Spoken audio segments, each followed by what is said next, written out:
Hey, it's good to see you. Thank you for coming to check this out.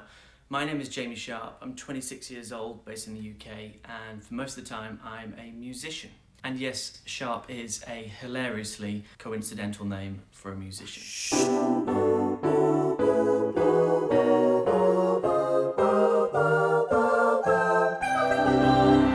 This year, in 2020, I have set myself a challenge of making a small creation every single day. There aren't any boundaries to what this creation looks like. Sometimes it's music or spoken word or soundscapes or videography, but I do have to create it every single day, and I've decided to call these creations my daily makes. Recently, I've had lots of people ask me questions about the process and how I do it and how long it takes me and why I'm doing it. So I thought I'd make this video to share with you my process and my thoughts and why I'm doing it, so that hopefully if you're into this sort of thing, you can take something from it. So what actually are daily makes? Well, it's probably easier if I show you.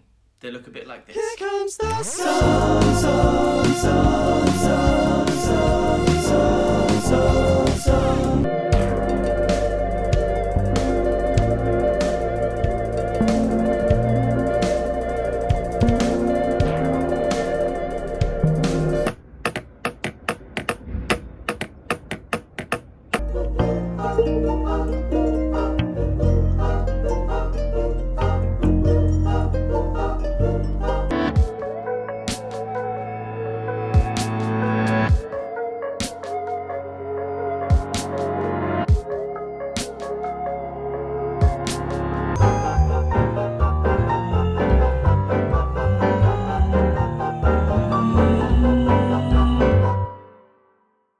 So why am I doing it? Good question. I have quite a hyperactive imagination in a creative sense, and in recent years I know I've not given myself time or space, either mentally or physically, to explore those ideas. And I know I would keep on beating myself up if I did nothing about it, so I devised my daily make challenge. So how do I actually do the daily makes? Well, I decide to begin, then I give myself 90 minutes, there or thereabouts, and then I try and make something. It looks a bit like this.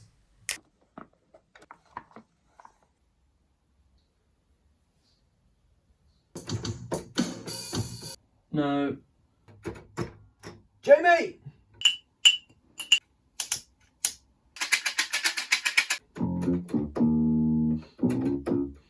And...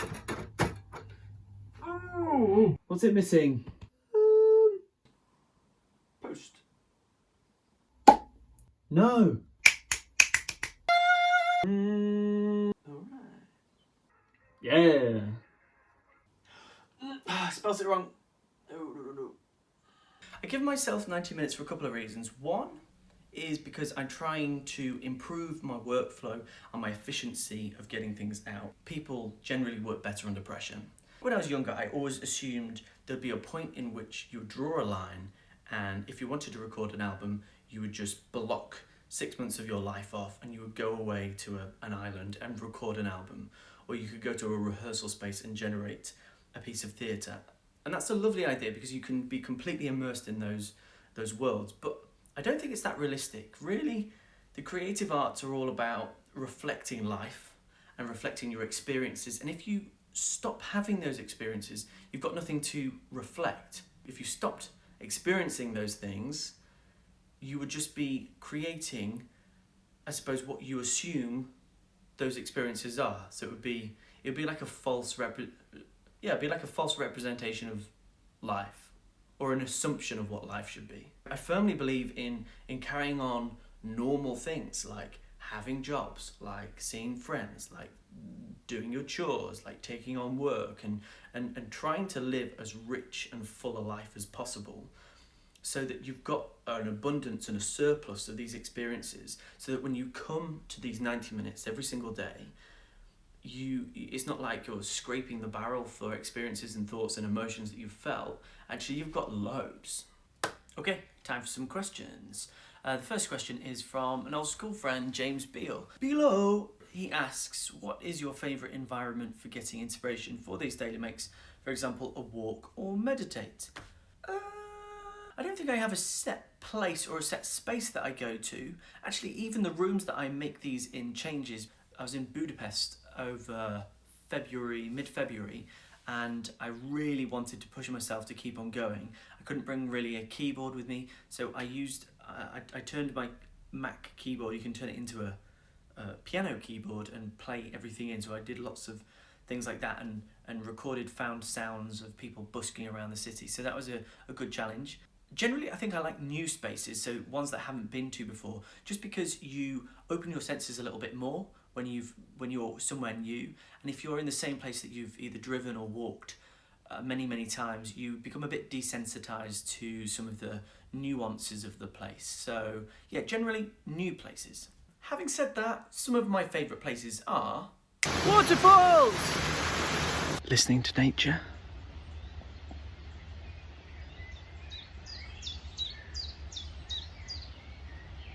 going for a drive, the first sip of coffee in a while,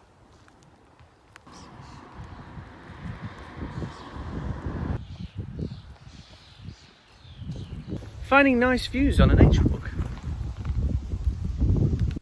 Do you always work alone? Interesting. So far, yes, it's just me in the room, whichever room I'm in, making the thing, but not forever. Can't say anything about that yet. Stay tuned, and there will be other people on the screen very soon. From Stacey Hancock, what is the secret to your luscious long hair? Great question. Hashtag long hair don't care. For around 30 to 72 minutes each day, I'll do a handstand off the balcony. I find that just helps the gravitational pull from my roots. It just helps with the lockdown look. Is this leading to something else?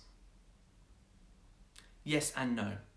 The actual challenge of making something every day is the thing. It's all included in this one idea, and it serves a purpose, which is to explore my thoughts and creativity. Will I be doing projects in the future that are shaped by this? Yes. But can I talk about them? No.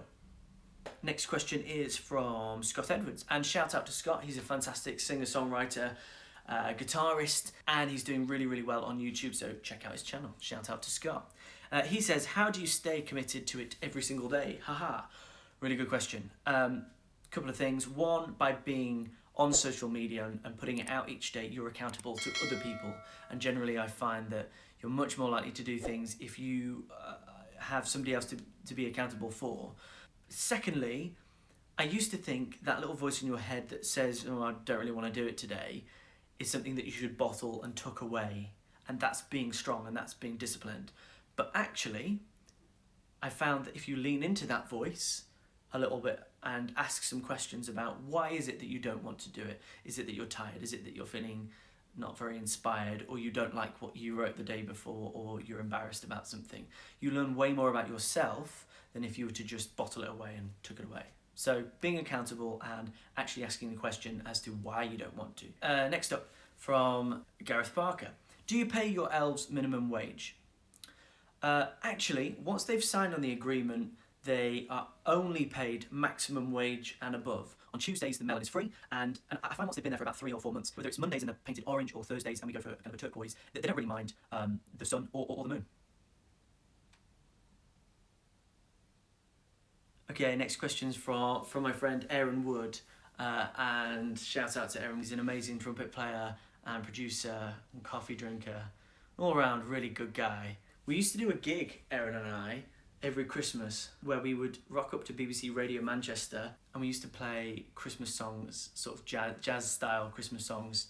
We did that for like 3 years, and I had the heaviest PA speaker amp for my keyboard ever, and parking's really far away, so I used to lug it all the way across with my Nord under one arm and massive speaker under the other to play 2.5 songs worth of Christmas jazz.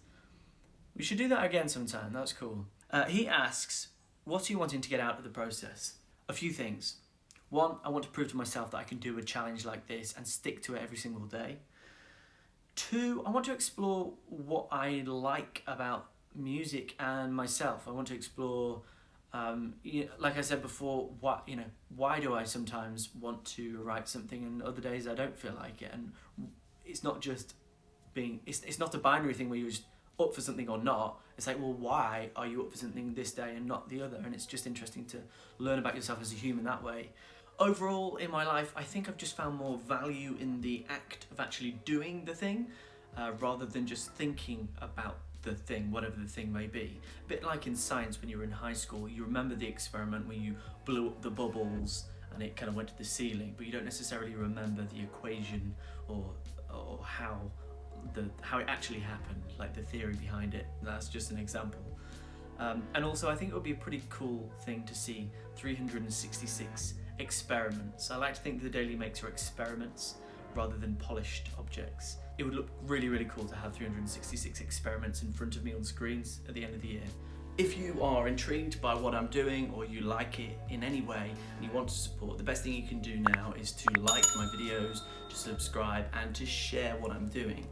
Maybe even try out some daily makes yourself. Set yourself a challenge for a day or a week and see what you come up with. It's so interesting to see how one idea can spread to other people's actions. And also get in touch and tell me what you think. Both good and bad are really useful and interesting, but I am human, so don't be too mean.